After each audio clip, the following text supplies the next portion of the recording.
सुप्रभात बहनों, कक्षा 9। परसों हमने 2 और 3 पढ़ लिया था, आज 3 दोबारा से। उस दिन थोड़ा सा वीडियो बनाने में लास्ट में जो है वो रह गया था। तीसरा एक बार फिर देख लेंगे और फिर चौथा भी देख लेंगे। आई सीधी राह से गई न सीधी राह, सुषुम सेतु पर खड़ी थी बीत गया दिन आह, जेब टटोली कौड़ी न पाई माझी को दूं क्या उतराई। यहाँ पे जो है कवित्री कह रही हैं कि ईश्वर ने जो है मेरा जन्म जो है संसार में जो है सत्य और प्रेम का संचार करने के लिए भेजा था, किंतु मैं जो है इसके विपरीत जो है संसार में जो है विषय वासनाओं में पड़ी रही। सुषुम सेतु पर खड़ी थी बीत गया दिनार, और जब अंतिम समय आया तो तब जो है ख्याल आया कि वास्तविक जो जीवन का मेरा लक्ष्य था वो क्या था, और मैं किस ओर चली गई।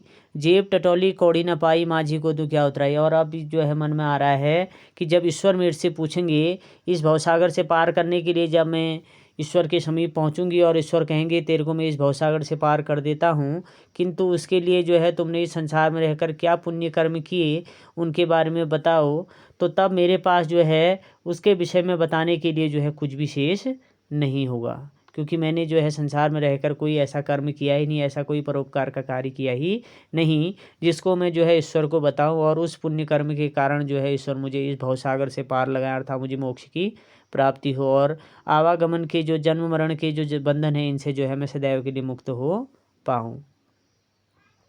अगला है, थल थल में बसता है शिव ही, भेद न कर क्या हिंदू मुसलमान, ज्ञानी है तो स्वयं को जान, वही है साहिब से पहचान। अब यहाँ पे जो है कवित्री कह रही हैं कि थल थल में बसता है शिव ही, भेद न कर क्या हिंदू मुसलमान, ज्ञानी है तो स्वयं को जान, वही है साहिब से पहचान। कह रहे हैं कि थल थल में बसता है शिव ही, संसार के प्रत्येक कण में जो है ईश्वर का जो है निवास स्थान है, अर्थात ईश्वर जो है संसार के प्रत्येक वस्तु के में जो है कण कण में जो है विद्यमान है। संसार की प्रत्येक वस्तु में जो है प्रत्येक वस्तु के कण कण में जो है ईश्वर का निवास स्थान होता है। भेद न कर क्या हिंदू मुसलमान, इसलिए मनुष्य तू जो है हिंदू और मुसलमान इत्यादि के नाम पर जो है लोगों को जो है अलग अलग मत कर।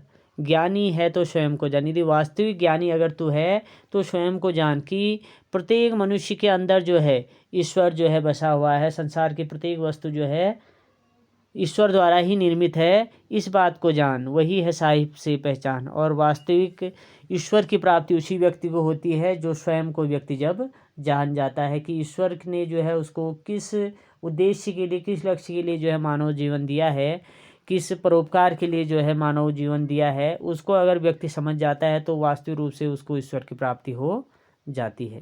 फिर देख लेंगे एक बार।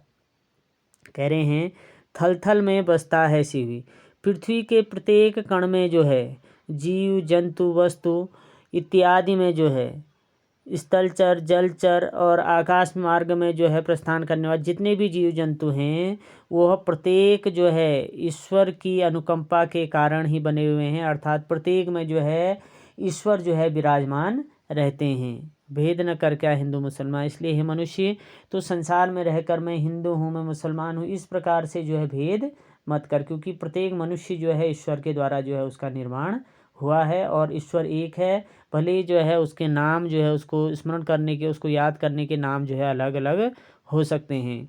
ज्ञानी है तो स्वयं को जान, वही है साहिब से पहचान। यदि वास्तविक रूप से तू ज्ञानी है, वास्तविक रूप से तुझे ज्ञान है, तो तू जो है ईश्वर को जान, वही है साहिब से पहचान। अगर तू अपने आप को समझ गया कि मैं ईश्वर का जो है एक रूप हूँ और ईश्वर मेरे अंदर आत्मा के रूप में विराजमान है, जिस दिन तू इस सत्य को पहचान गया उस दिन जो है ईश्वर की प्राप्ति तुझे हो जाएगी। इसका अर्थ कर लेंगे। इसके बाद कल को जो है इसके प्रश्न उत्तर मैं भेजूँगा और इसके शब्दार्थ भी कर लेंगे जो आपकी बुक में दे रखे हैं, इनको जो है अपने कापी की फेयर कॉपी में जो है इसको कर लेंगे। ठीक है।